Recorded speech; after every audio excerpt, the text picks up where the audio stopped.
Hello, hello, welcome back to the GeForce SC2 Pro-Am. Round 2 matches coming at you. I'm Day 9. And I am H to the Husky here, Sean. So who do we have lined up for you, at least in this series?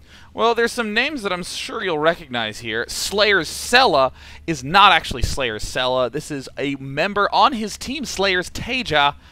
Perhaps lesser-known Terran player, who's of course a fearsome opponent nonetheless. And in the top right, we have Mousesports MaNa playing under the ID Mousesports Tosh, as all games in this tournament are played on the North American server.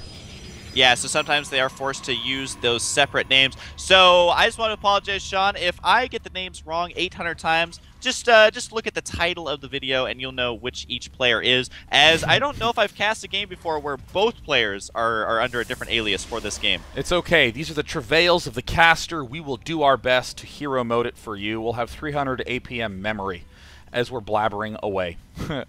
In the bottom left, we got TaeJa from Team SlayerS, TaeJa as the blue Terran, building that supply depot behind his mineral line, now planting down a barracks. A lot of the players in Team SlayerS have showcased some interesting mech play, but I still would not be surprised at all to see that usual 2 racks Marine Marauder opening. And also, I like the positioning of that supply depot. It's always interesting to see where Terrans decide to put that, because sometimes, Sean, your workers are so stupid, they decide that mining minerals from behind is much better than mining them in front, so that's going to block any pesky SCVs who are not following orders. And right now, if we look at the Protoss base, going to be doing everything pretty standard here, as he does have the gateway on the way, as well as the assimilator. Now, Sean, MaNa is someone who I remember casting back in the Brood War days, so he is definitely someone who's been around quite a while, and I know he's been in a lot of tournaments as well, so an extremely experienced player. Yeah, the Polish toss is very, very strong. Biggest characteristic that I love of his play is his patience. He is always so calm and collected no matter how crazy the situation seems to be. And that even, comes forth in some of the unit and building placement that we're ending up seeing. There's that pylon on the right side, hanging out trying to spot any drops that are coming out. And there's the second assimilator going down by MaNa, so would not be surprised to see him do some sort of sentry-heavy play that we've seen him do plenty of times in the past. And yeah, a lot of Protoss these days definitely like getting that second gas as early as possible. Terran players usually do not get it this early. That poor probe for MaNa going to be stuck inside the Terran player's base, so we will see a slight micro battle. Although really that probe is seeing quite a bit of valuable information, sees the reactor, sees the second barracks as well. And knows that there's a chance that there will be a tech lab on there as well for heavy units, and he is keeping that probe alive as long as possible, and seeing exactly the production out of the command center. And this is all valuable information, Sean, as it limits the amount of follow-ups that the Terran can do. Oh, look at that! He got the probe out! I mean, MaNa was dancing that up and down and left and right and all over the place, and then just waited till the one opportunity to get it out and said, oh, there you go, and now is pulling safely back home, as we do see him going for a 3-gate, and look at that spread, one in the far bottom right, one in the far top left. It's going to be hard to find that with a scan. We do see TaeJa going for the very typical Marine Marauder opening with 2 racks, but man, I cannot emphasize enough how much I love that patient management of that probe. Not going to give up, never going to surrender his life. Yeah, and only 1 HP on that probe, Sean, and it definitely shows you how patient he's going to be. We'll see if he's going to stick with that. He does have a proxy pylon set up going down just now on the center right side, and we did mention that 3 gateways, which means he can put on some pressure here, although he is going against a 2 racks opening there, so it can prove to be extremely difficult, especially with that Marauder slow just finishing up. More additional Marauders going to be added here, so I don't know that 3 gateways is going to be anything that can crush this. Maybe with some really good money force fields can kind of put on the hurt there. And the SCV, though, does get inside the main base and is scouting around. I don't know if he's seen that 3rd gateway yet, but it is finally tickled to death. But, I mean, even what he did see is still very valuable information. Yeah, I saw your status. At any time you see the sentries fire, you can't help but call it tickling. I can't help it, Sean, because it's got to be like the weakest attack in all of StarCraft history. I know. It's like when I'm playing Final Fantasy 1 and my Black Mage is out of spells, and I'm like, do it. And it's like a critical hit for 0 damage. And I'm like, oh, damn it. I should have gone all fighter. We do see all those Marines and Marauders swinging over to that right Zelnaga watchtower. Big pressure being applied by TaeJa. And it looks like he's gearing up to take his expansion command center right the instant he gets 400 minerals. He plants it down promptly. And we see a 4th gateway going down for MaNa. Not going to be going for that robotics facility tech. Going to be going all ground units. This can allow him to defend, but more importantly, put pressure back on his opponent. Yeah, doing this is going to take a real man who knows how to use his force fields, as a lot of Marines and Marauders can be difficult to deal with just gateway units. We'll see if he's going to be able to do it, though, Sean, as this is an extremely tense moment as both players kind of peeking back and forth. And this could go either way. If the force fields trap those units, it could be all over, but if they get right on top of the gateway units, it can also end abruptly. And we also have the stim pack on the way here, so I definitely think it's wise for the Terran to be backing out and just at least waiting for that upgrade. We do see the 3rd barracks and the factory going down to allow him to begin getting that medevac count up higher. There's the command center down at the bottom getting started as well.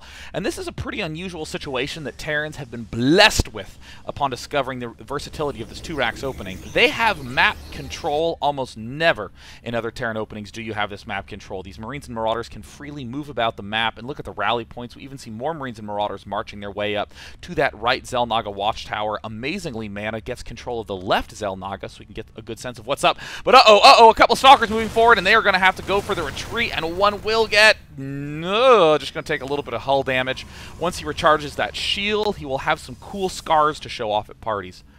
Which is always the most important thing about being a Stalker, as I do remember back in Starcraft 1 day, Sean, the Dragoons were people who have lived twice, so that is how cool they are. Yeah. But regardless, enough of Starcraft 1 lore. We do have the bunker in position here for the expansion down there. That poor probe, look at the control there of MaNa, able to save that probe, is going to try and get as much intel as possible. Unfortunately locked down by that Marauder. But right now, I would say that both players in fairly good spots. I mean, their supplies are exactly even. The amount of workers is slightly going to be favoring the Protoss. There is mules, though, to make up for any lost mining time. And we do have the robotics bay headed out right now. So I would imagine that neither player is going to lose here within the next minute or so, just because it seems, Sean, like they're rushing towards trying to get out medevacs and combat shields, Colossus, just working towards higher tech stuff. Yeah, TaeJa looks like he's definitely wanting to go for that harassment-oriented play. So strong on Xel'Naga Caverns. We even see this factory swinging onto the left side to do some expo spotting, but more importantly, that left side is very, very dangerous for swing-around counterattacks. It can be nearly impossible for a Protoss on Xel'Naga Caverns to deal with multiple attacks in multiple places at once. And by the same token, I'm not so sure how much I like going for this fast robo and fast range. This seems a little bit of an outdated style of Protoss play. So many old-school Protoss styles were just, I better get these Colossus out fast because I don't want to be dead soon. Right. And relying on one unit that much in your army can be a big curse, but if you can control it as well as MaNa, it can also do wonders for you. I'm still concerned about MaNa's inability to really move around the map. And we do have, for some reason, I just got a glimpse at the Terran's base. All of his SCVs had moved out of the main base for, I don't know what happened there, but I don't think it was intentional, as he quickly sent them all back. Yeah.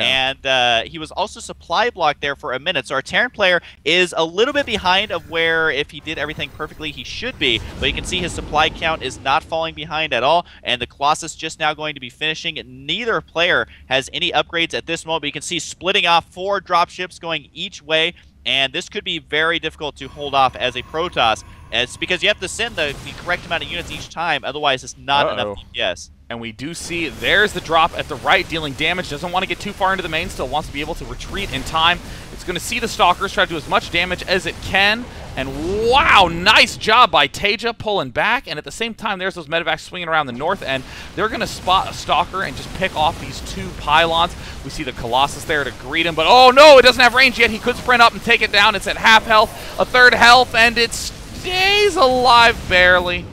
Although it did take a lot of damage there with only killing a couple Marines, it looked like. And the drop on the right side just barely out of range of those Stalkers. Not going to be able to take that one out. And this is a very tense moment as a Protoss player. Is you know that there's multiple pronged drops always a threat. These Marauders trying to take out the pylons as well as do some more damage to those Colossus, and just microing on the top left side, being a total pest, as well as potentially running units up in the center, Sean. This is kind of just a fork attack here, attacking at all different sides. Oh, and it looks like the Colossus are vulnerable. He gets one. Can he get two? No, he's just going to stim and pull back. And as much fun as TaeJa seems to be having, keep in mind, though, in the main, only just now getting Barracks 4 up, only just now starting Barracks 5, no third command center in sight. In essence, these drops must do damage to let the Terran pull back into the game, because right now MaNa is slowly gaining more and more momentum. We're seeing him begin to get those 1-1 upgrades. His Colossus count is starting to climb, and MaNa calmly going for that third expansion at his gold base. The third, if he can get this up, is definitely going to be crucial, because right now, as you mentioned, Sean, both players are on 2 base. You can see a command center going to be going down for TaeJa as well, but it's placed in a way that it's going to have a long distance to fly regardless of where it ends up flying to.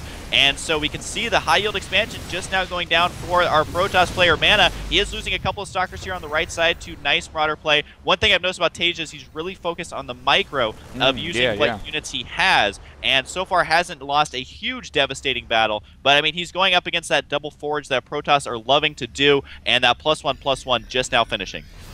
Yeah, it's kind of amazing. We are just now hitting the 15-minute mark, and neither player has an operational third base. Very, very uncommon in this matchup. But we see that the amount of aggression that TaeJa is dishing out is going to be tough for MaNa to deal with. Here comes a couple of ghosts forward, and oh no, there's the scan.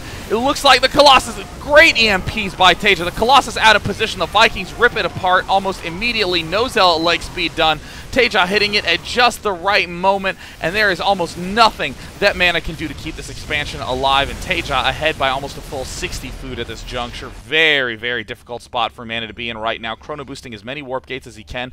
Not going to be trying to getting any of those +2/+2 upgrades. Needs Zealots, needs Templar, needs units up. Anything he can to try to claw his way back. Right now, TaeJa in a commanding position.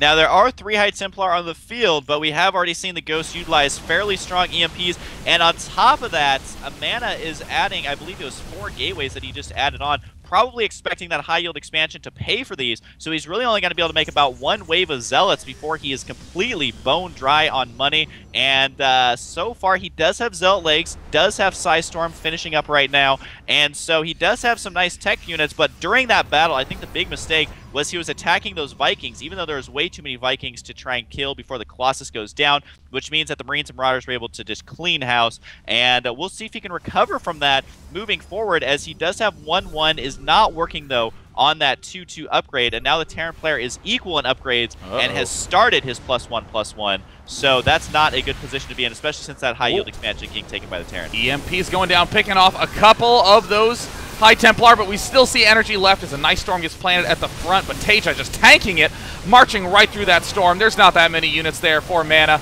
and now TaeJa just stimming, sprinting, going for it, and MaNa trying to throw up more Zealots, but he takes out the pylon. Brilliant snipe right there by TaeJa. The Vikings land, the Marauders sprint forward, MaNa is all but gone, and there is the good game.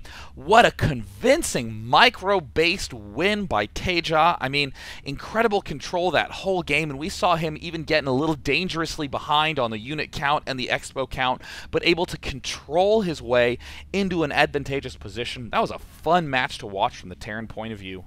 Absolutely. I mean, he was doing 3 drops at a time there, and on top of that, he wasn't just dropping them and leaving them. He was dropping them and making sure they stayed alive, microing them back and forth as much as possible. At one point, taking out a warp gate and almost being able to take out those forges up there. So really got to hand it to him. MaNa, I think, definitely does stand a chance in this matchup. He was working on getting out those tech structures. Again, I think as far as the battles go, the main crucial thing was that MaNa was sitting there trying to focus down the Vikings, but there was just way too many Vikings for him to kill. He only had 2 Colossus anyway, and then the timing of the High Templar was just a tad bit too late to save that high yield. And on top of that, he added so many gateways that there was no way he could afford to produce off of them after losing that high yield expansion. So again, very interesting stuff here. I really like the micro of TaeJa. We'll see if he is going to be able to follow that up here in game number 2. Sean, do you have any last words to say before we move on? I do. Husky, as usual, it is a pleasure casting with you, so let's do it again right now.